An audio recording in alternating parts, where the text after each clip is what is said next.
आकाशवाणी सम्बलपुर आंचलिक खबर पढ़ुचन बंदिता मिश्र।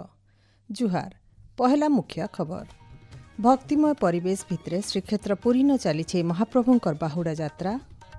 भिन्न भिन्न प्रसंग के नेकरी विरोधी दल सदस्य मानकर होहल्ला जारी रहबानु संसदर दुई गृह आयबा सोमवार तक है मुलतवी।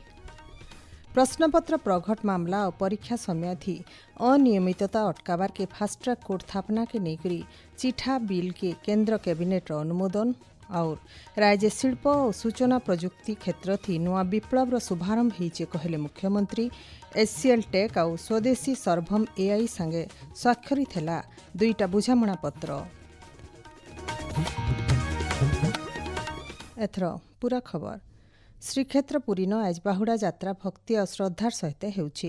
श्रीगुंडीचा मंदिर बाहरी करी श्री बलभद्रंकर तालध्वज रथ संजबेलर 6:30 बजे तक मार्केट छक तक पहुंचीथिला। सुभद्रांकर दर्पदलन रथ बड़गंडी छक और महाप्रभु श्री जगन्नाथ रथ बड़ शंख तक पहुंचीथिला। महाप्रभु माने माउसी गुंडीचांकर ठानु पोड़पिठा ग्रहण करी करी रथती आके बढ़ी चलीछन। आउ किछि समय उतरू श्रीनगर पाखे लक्ष्मी नारायणकर भेट हेबा।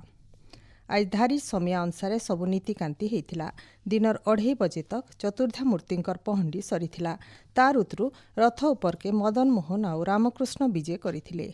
तार परे महाप्रभुंकर मैलम आउ बेश करा जाइथिला। तार उतरू गजपति महाराज 3 रथन छेरा पहरा करथिले। रथ मानके घोड़ा लागी करा जाइथिला। इतार आगुनु भोर समयाथी श्री विग्रहंकर नीतिकांति धारी समयाथी पूरा हिथिला। आयबा काल रथ उपरे चतुर्धा मूर्तिंकर सुनाबेश हेबा। सोमवार दिन नीलाद्रि विजय हेबा। बाहुड़ा यात्रा उल्गुने राज्यपाल डॉक्टर हरिबाबू कंबमपाटी राज्यवासी को शुभेच्छा जनईछन। से सामाजिक गणमाध्यम जरिए कहिछन महाप्रभुंकर अपार कृपानु समकर जीवन थी सुख शांति और समृद्धि भरी जाऊ। मुख्यमंत्री मोहन चरण माझी भील बाहुड़ा यात्रार शुभेच्छा जनई करी महाप्रभुंकर दिव्य यात्रा सारा पृथ्वी के भक्ति शांति प्रेम और समर्पण वार्ता देउछि बोली कहिछन। बाहुड़ा यात्रा थी भक्त मानकर जबर भीड़ के नजर थी रखिकरी सुरक्षा बड़दाण्डन भीड़ नियंत्रण रथ मानकर सुरक्षा और ट्राफिक परिचालना लगी जबर व्यवस्था करा जाइछि। सियाड़े आयबा काल महाप्रभु मानकर सुनाबेश अवसर 15 लाख भक्तंकर समावेश के नजर थी रखिकरी पुलिस प्रशासन तरफु व्यापक व्यवस्था करा जाइछि। संबलपुर जिल्लार भिन्न भिन्न शहर और गाँव आज श्री जगन्नाथ बलभद्र और देवी सुभद्रांकर बाहुड़ा रथयात्रा अनुष्ठित होउछि। जिल्लार संबलपुर रेढ़ाखोल और कुचिंडार 200 नु एतका जागा नथिबार मंदिर मानके बाहुड़ा रथयात्रा करा जाउछि। सहरर 25टा जागा ने श्रीगुंडीचा मंदिर मानकनु पहंडी उतरू रथारूढ़ विग्रह माने भक्त मानकु दर्शन देबार उतरू रथ खिचा मूलहीचे। झाउड़ापड़ार श्री श्री बरमपुरा मंदिर न रथयात्रा उल्गुने आयबा काल चतुर्धा मूर्तिंकर सुनाबेश अनुष्ठित हेबा। सुवर्णपुर जिल्लार पाताली श्रीक्षेत्र सहित मंदिर मानके आज 3 महाप्रभुंकर बाहुड़ा यात्रा अनुष्ठित होउछि। श्रीमंदिर रीतिनीति अनुसार कोट समलेर त्रिकुट पहाड़ नथिबार माउसीमा मंदिर नु चतुर्धा मूर्ति को पहंडी करा जाई करी रथारूढ़ करा जाइथिला। इति हजार हजार भक्त महाप्रभुंकर दर्शन करबार सहित जगन्नाथ गुम्फा माधव गुम्फा और धनी गुम्फा न पहुंचीथिले। नुआपड़ा जिला खड़ियाल दधिवामन मंदिर न आज बाहुड़ा यात्रा हो जाइए। खड़ियाल न पहंडी विजय सहित राजा देवदेव सिंहदेव छेरा पहरा करी जगन्नाथ महाप्रभु रथरूढ़ करइथिले। रथयात्रा थी भक्त मानकर जबर भीड़ देखबार के मिलिथिला। प्रश्नपत्र प्रघट सहित भिन्न भिन्न प्रसंग के नेकरी आज 5 नंबर दिन संसदर दुई सदन होहल्ला जारी रहबानु गृह कार्य बाधाप्राप्त होइथिला। इथिर लगी लोकसभा के सोमवार तक मुलतवी रखा जाइछे। पहला मुलतवी उतरू मैदान 12 बजे लोकसभा सम्मिलित हेबार उतरू संसदीय व्यापार मंत्री किरण रिजिजू कहिथिले प्रश्नपत्र प्रघट घटना थी पहला दिनु सरकार आलोचना लगी प्रस्तुत अछन। हेले विरोधी दल कांग्रेस तरफु केतेटा शर्त रखा जाइथिबानु आलोचना आगे बढ़ी नाई पारी। प्रश्नपत्र प्रघट के अटकाबार लगी कठोर आईन लागू करा जिबा बोली प्रधानमंत्री कहिथिबार श्री रिजिजू कहिछन। राज्यसभा न बिल समान परिस्थिति देखबार के मिलिथिला। पहला मुलतवी उतरू मैदान 12 बजे गृह कार्य स्वाभाविक करी प्रश्नोत्तर काल मूल करबार लगी अध्यक्ष सीपी राधाकृष्णन चेष्टा करिथिले भी विरोधी सदस्य माने होहल्ला करिथिले। हेति लगी गृह के 2 बजे तक मुलतवी घोषणा करा जाइथिला। फेर घाए गृह कार्य मूल हेबान देखिक सरकार गृह राष्ट्रमंत्री नित्यानंद राय वंदे मातरम बिल 2026 आगत करिछन। तार उतरु समान परिस्थिति लगी रहबानु राज्यसभा बिल आयबा सोमवार तक मुलतवी घोषणा करा जाइछे। प्रधानमंत्री नरेंद्र मोदी अध्यक्षताती होइतिबार केन्द्र कैबिनेट बैठक थी आज प्रश्नपत्र प्रघट मामला और परीक्षा समय थी अनियमितता अटकाबार के कड़ा दंडविधान लगी फास्ट्रैक कोर्ट स्थापना के नेकरी चिठा बिल के अनुमोदन मिली। आयबा हप्ता थी बिल के संसद न आगत कराजिबा। गलाकाल प्रधानमंत्री प्रश्नपत्र प्रघट प्रसंग थी कड़ा आईन आसबा बोली वीडियो वार्ता थी सूचना देइथिले।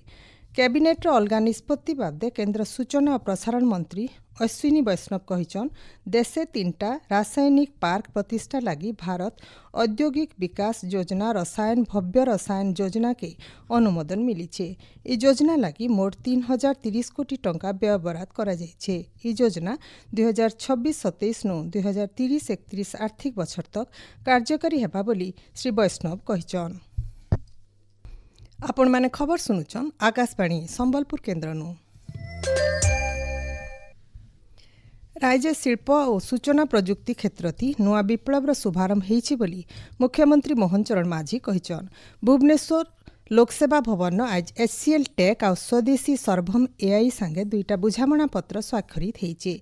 ई अवसर मुख्यमंत्री कहिछन इतार जरिए प्रजुक्ति विद्या आधारित आर्थिक अभिवृद्धि वर्क सेवा एचसीएल टेक कंपानी राज्य 730 कोटी टंका पुंजी निवेश करबा। इथिर लगी 6000 नु एतका कुशली जुआन पिला टुकेल को सीधासलख नियुक्ति सुजोग मिलबा बोली मुख्यमंत्री कहिछन। एचसीएल टेक ओडिशा रे निजर एक ग्लोबल डेवलपमेंट सेंटर प्रतिष्ठा करिया पई जाउछंती जहां राज्यर आईटी इकोसिस्टम को विश्व स्तर रे एक नुआ परिचय प्रदान करिवो। सेही बड़ी भाबरे आज द्वितीय एमओयू जो साइन हेछि ताहा मध्य एचसीएल टेक एवं सर्वम एआई मिलित सहयोग रे ओडिशा रे एक सॉवरेन एआई पार्क एवं एआई ऑप्टिमाइज डाटा सेंटर ये मध्य प्रतिष्ठा हेबा पई जाउछि जहां राज्यर डिजिटल इकोसिस्टम को बहुत मजबूत करिवो। एक ग्लोबल डेवलपमेंट सेंटर माध्यम रे आम ओडिशार प्राय 6000 रु अधिक उच्च शिक्षित एवं कुशली युवती माननकु डायरेक्ट जॉब एथिरे प्राप्त हेई परिवो। सूचना अनुसार एचसीएल टेक राज्य गुटे डेवलपमेंट सेंटर प्रतिष्ठा करबा। इतार जरिए आईटी इकोसिस्टम वर्क सेवा सेंता सर्वम एआई राज्य एआई ऑप्टिमाइज डाटा सेंटर प्रतिष्ठा करबा। ई दुही प्रकल्प लगी आयबा 5 बछर भितरे 15,000 कोटी टंका खर्चा कराजिबा। प्रधानमंत्री नरेंद्र मोदी आयबा रविवार दिन सकाल 11 बजे आकाशवाणी मन की बात कार्यक्रम जरिए देश और दुनिया सारा लोकंकर संगे भाव दियानिया करबे। इटा तांकर 136 नंबर मन की बात कार्यक्रम हेबा। मन की बात कार्यक्रम आकाशवाणी और दूरदर्शन जरिए और AIR news website news on AIR mobile app थी प्रसारण कराजिबा। आकाशवाणी संवाद डीडी न्यूज पीएमओ ऑफिस और सूचना और प्रसारण मंत्रालय यूट्यूब चैनल थी भी तार सीधा प्रसारण कराजिबा। प्रधानमंत्री हिंदी अभिभाषण उतरु आंचलिक भाषा थी तार प्रसारण कराजिबा। देशर अर्थनीति और विकास प्रक्रिया थी आयकर गुरुत्वपूर्ण अवदान बाबदे सचेतनता बढ़ावार उद्देश्य थी आज जातीय आयकर दिवस पालन करा जाउछे। 2010 मसीहानु केंद्रीय प्रत्यक्ष कर बोर्ड तरफु ई दिवस के आनुष्ठानिक भावे पालन करा जाउछे। आयकर राष्ट्र निर्माण गुटे सशक्त भित्तिभूमि सबु निष्ठापर करदातांकर अवदान देशर विकास जनकल्याण भित्तिभूमि और आत्मनिर्भर भारत संकल्प के नुआ दिग देसी समिया सहित देशर आयकर व्यवस्था भी का स्वच्छ सरल और डिजिटल हो पारिछे। E filing online refund PAN Aadhaar संजोग बागी व्यवस्था करदातांकर लागी प्रक्रिया के आहुरी सहज करिछे। आजिर दिने भिन्न भिन्न जगान सचेतनता कार्यक्रम कर्मशालार आयोजन करा जाउछे। शेषे मुख्य खबर फेर खाए भक्तिमय परिवेश भितरे श्रीक्षेत्र पुरी न चलीछे महाप्रभुंकर बाहुड़ा यात्रा। भिन्न भिन्न प्रसंग के नेइकरी विरोधी दलर सदस्य मानकर हो हल्ला जारी रहबानु संसदर दुही गृह आयबा सोमवार तक हेला मुलतवी। प्रश्नपत्र प्रघट मामला और परीक्षा समयाथी अनियमितता अटकाबार के फास्ट्रैक कोर्ट स्थापना के नेइकरी चिठा बिल के केन्द्र कैबिनेट अनुमोदन और राज्य शिल्प और सूचना प्रजुक्ति क्षेत्र थी नुआ विप्लव शुभारंभ होइछे कहले मुख्यमंत्री। आजिर आंचलिक खबर इन शेष हेला। जुहार।